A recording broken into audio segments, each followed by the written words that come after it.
لا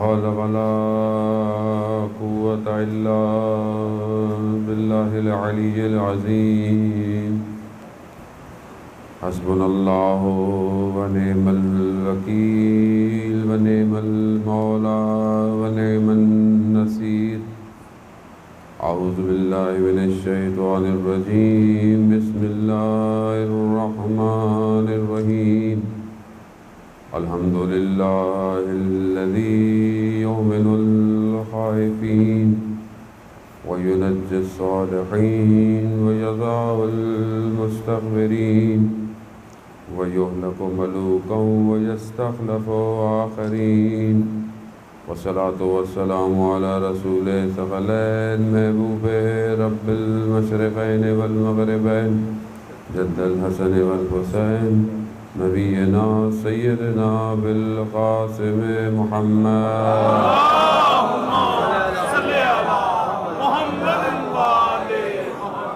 وآلہ الطیبین الطاہرین المعصومین لا سیما بقیت اللہ فی الارضین روحی وارواحنا لتراب مقدم الفدا ولعنت اللہ علی اعدائهم اجمعین بسم اللہ الرحمن الرحیم رب اشرح لی صدری ویسر لی امری واحلل عقدۃ من لسانی یفقہوا قولی اما بعد فقد قال رسول اللہ صلی اللہ علیہ وآلہ وسلم ان الحسین مصباح الہدی والسفینۃ النجات صلوات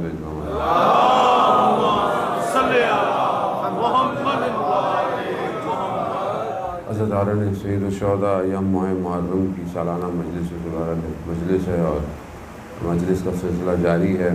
خداوند متعال آپ سب کی حاضری کو بھی قبول فرمائے اور یقیناً خدا کی بارگاہ میں اس کا ایک کثیر اجر ہے جو ہر شخص جو ہے وہ یہاں سے لے کے جاتا بھی ہے اور جائے گا بھی.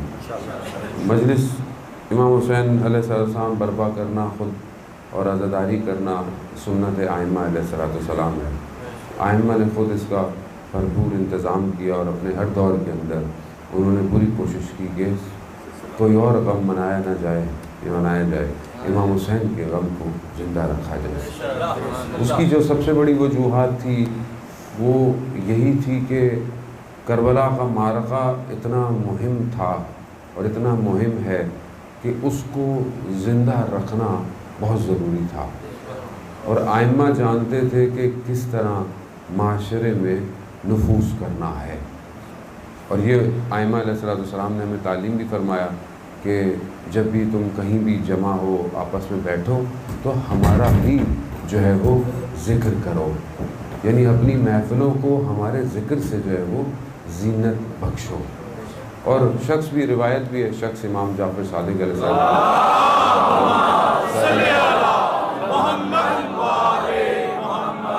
امام کی خدمت میں آتا ہے اور امام پوچھتے ہیں اس سے احوال اپنے چاہنے والوں کے، اپنے ماننے والوں کے، تو وہ بتاتا ہے کہ مولا ہم ایسے ہیں ویسے ہیں، اٹھتے ہیں بیٹھتے ہیں آپس میں جمع ہوتے ہیں، آپ کا ذکر کرتے ہیں، آپ کے فضائل کا ذکر کرتے ہیں اہل بیت کا. تو امام نے کہا خدا تم پر ان سب پر رحمت نازل کرے.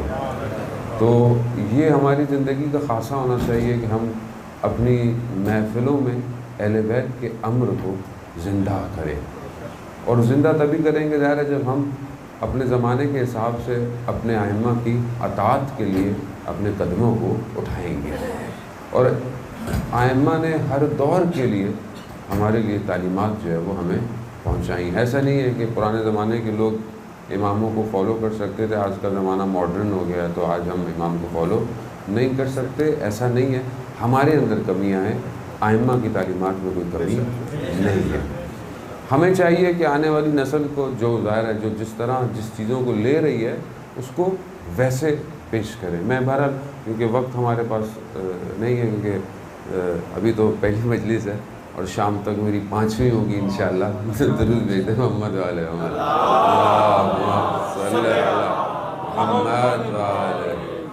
میرے اسکیجول کو دیکھ کے تو لوگوں کو بلڈ پریشر شروع ہو گیا کہ آپ پڑھیں گے کیسے. میں نے کہا جنہوں نے پہلی پڑھوائی آخر بھی وہی پڑھوائی دیں گے. تو ہم تو کبھی بھی، میں کبھی بھی اپنے اوپر ڈیپینڈ کر کے جزائر محترم مجلس کبھی بھی نہیں پڑھی ہے.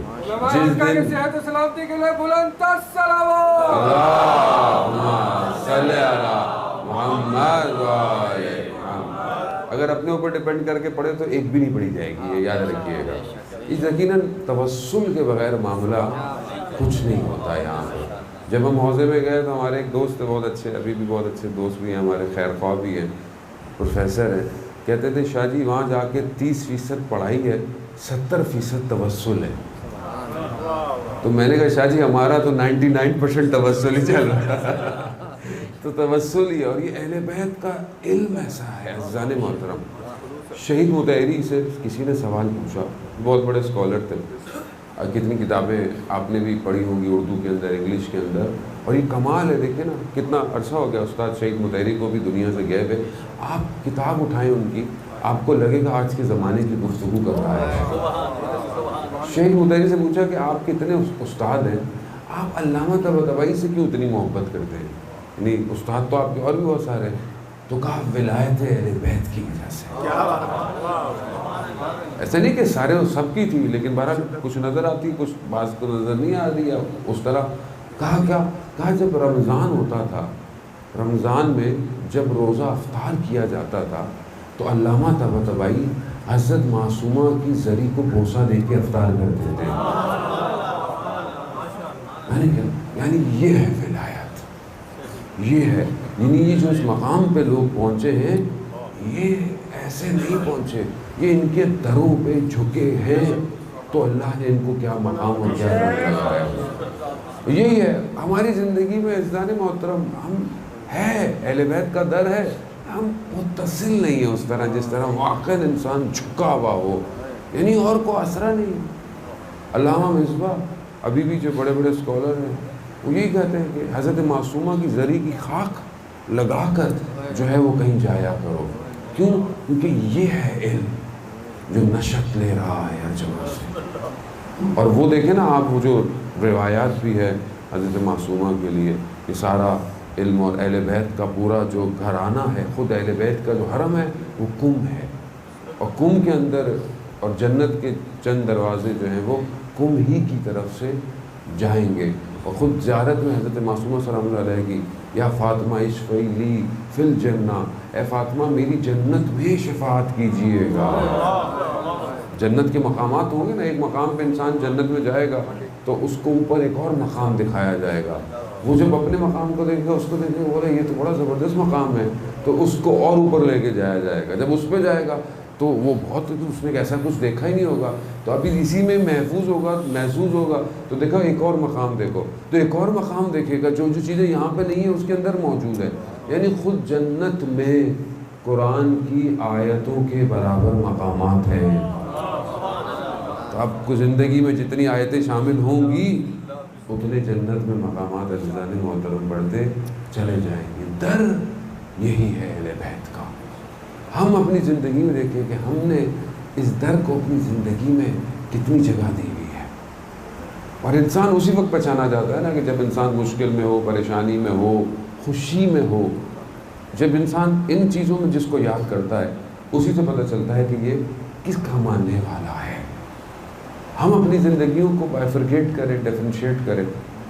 اور آج کل کے دور کے اندر کہ بہرحال مجھے بہت سارے موضوعات کہے گئے، لیکن ظاہر ہے وقت محدود ہے، ہم اس میں ایک حد تک ہی موضوعات کو ڈسکس کر سکتے ہیں. کہ ہم یہ دیکھیں کہ ہم آج کل کے دور میں اہل بیت سے کیا لے رہے ہیں اور اپنی نسل کو کیا دے رہے ہیں. میں بس 2-3 سائیکولوجیکل ایفیکٹس جو ہے وہ اولاد کی تربیت کے اوپر آپ کی خدمت میں جو ہے وہ بیان کروں گا. اس کی وجہ یہ ہے کہ ظاہر ہے جس معاشرے میں ہم اور آپ بہرحال زندہ ہیں، میں تو بہرحال گلوبل معاشرہ ہی ہو گیا میرا، تو ہر 15 دن میں کوئی اور ہی معاشرہ میرے پاس ہوتا ہے، تو اس لیے مجھے تو بہرحال یونیورسل جو ہے وہ ایٹیٹیوڈ جو ہے وہ بنانا پڑتا ہے. لیکن بہرحال جو ہمارا معاشرہ ہے، پاکستان کا معاشرہ ہے، آپ کا معاشرہ ہے، جس سوسائٹی میں آپ رہ رہے ہیں وہاں پہ بچے بھی موجود ہیں، ابھی مجلس کے اندر بھی، آپ کے گھروں کے اندر بہن بھائیوں کے، بچوں کے، رشتہ داروں کے، یہ جو ایفیکٹ ہو رہا ہے اس کے اوپر کس طرح کام ہونا چاہیے اور کس طرح کام ہو رہا ہے. دیکھیے بڑے بڑے سائیکیٹرسٹ جو ہیں انہوں نے چائلڈ